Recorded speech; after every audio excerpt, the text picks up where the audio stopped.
Hello and welcome to another Cliff Reviews Art House. This time I'm reviewing the film Thunderbolts, directed by Schreier. I haven't reviewed a Marvel film before. My focus definitely leans towards art house cinema, films that are poetic, artistic, with deep themes, perhaps stylistically experimental. Marvel films are not art house cinema, and Thunderbolts is no different. However, I did grow up loving Spider-Man and the Hulk, and I still hold a deep affection for the joy and the imagination of superhero storytelling when it's done well. Sam Raimi's original Spider-Man films, especially the first two, remain high on my list for sheer entertainment and fun. I do think that some of the Marvel films do have art house elements, not least Ang Lee's Hulk and perhaps Logan as well. I do watch most of the Marvel films and I approach them with an open mind. I had a good feeling about Thunderbolts. I love Florence Pugh as an actor and the trailer looked good fun. I must say that I really enjoyed it. This is definitely one of the better Marvel films of recent years. It has a confidence in its tone. I loved the action, I loved the music, the typical components of a Marvel film. But it's also got an emotional core that I found quite moving and a star acting performance that carries the film with more subtlety than we've come to expect from this genre. Let's start with Florence Pugh. I do think she's a fantastic actor. I've loved every performance that I've seen of hers. She really anchors the film. More than that, I think she elevates it. Pugh brings nuance, wit and vulnerability to Yelena, a character that could easily have been cliched in the wrong hands. The film makes full use of her range, giving us close-ups where her face communicates as much as the dialogue. Yelena is funny, fierce and broken all at once. She's a great female character, a badass with a gentle edge and a murky past. When she talked about her depression or her father, these were genuinely touching moments. It's a Marvel film, so it's not really deep, but for a popcorn entertainment movie, I thought that the deeper existential meaning of life points were authentically conveyed. Many of the Marvel characters do have really interesting character traits and backstories, but it's not always the case that this is effectively portrayed in many of the Marvel films. For me, Pugh's performance really makes Thunderbolts work. The action too is really well executed. A lot of it is hand-to-hand tactile and refreshingly low on CGI. There's a real sense of physicality here, and understanding that impact is more effective when it feels real. I hate some of the CGI-laden set-piece fights that we've seen in many of the Avenger films. The fighting in this film was really refreshing. One of the things I do most dislike about Marvel films is the overuse of CGI.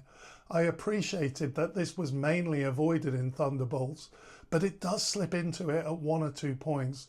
The set piece involving a crane collapsing between buildings veers into digital excess for me. It just doesn't look realistic. The CGI isn't awful, but this kind of thing breaks the illusion for me if it looks even a little clunky. Still, one false note in an otherwise well-composed score is forgivable. The rest is tight, clean and thrilling, and looked and sounded spectacular on the big screen with Dolby Atmos sound in the Leicester Square Odeon. The film is also funny. I loved the humour. The character Red Guardian had me laughing out loud more than I expected. Marvel humour can sometimes feel laboured and attempt to paper over narrative cracks, but here it feels integrated and character-driven. The jokes land. I love that the film doesn't take itself too seriously. And then there's the existential thread. For all its action and humour, Thunderbolts isn't afraid to venture into darker ground. The film explores depression and purposelessness with surprising care, especially through the character of Bob, whose arc carries real psychological weight. It doesn't dwell on these themes, but it doesn't trivialise them either. It's a great balance for a popcorn movie, I think. Even in the good Marvel films, the setup is usually better than the resolution. Thunderbolts is no different here. The final act doesn't feel like a fully satisfactory conclusion to a story which I actually really enjoyed. However, the actual final scene I thought was great, with the surprises that emerge, and the post-credit scenes teasing competing Avengers factions and the arrival of the Fantastic Four are genuinely intriguing. They make me definitely want to see the next Marvel films. For the first time in a while, I'm actually interested in where the MCU might be headed. One thing that really worked for me was the fact that I didn't know the characters very well. One of my problems with the big Avengers films has been the overload of iconic figures. Too many big names jostling for attention, too little space for story or characters to breathe. I like the single character focus films much more. Here, although it involved multiple characters, the lack of over-familiarity is liberating. The music was great, I thought. The score by Son Lux adds a final layer of distinction. Known for their work on Everything Everywhere All at Once, they bring a satisfying texture to the film, emotive and never generic.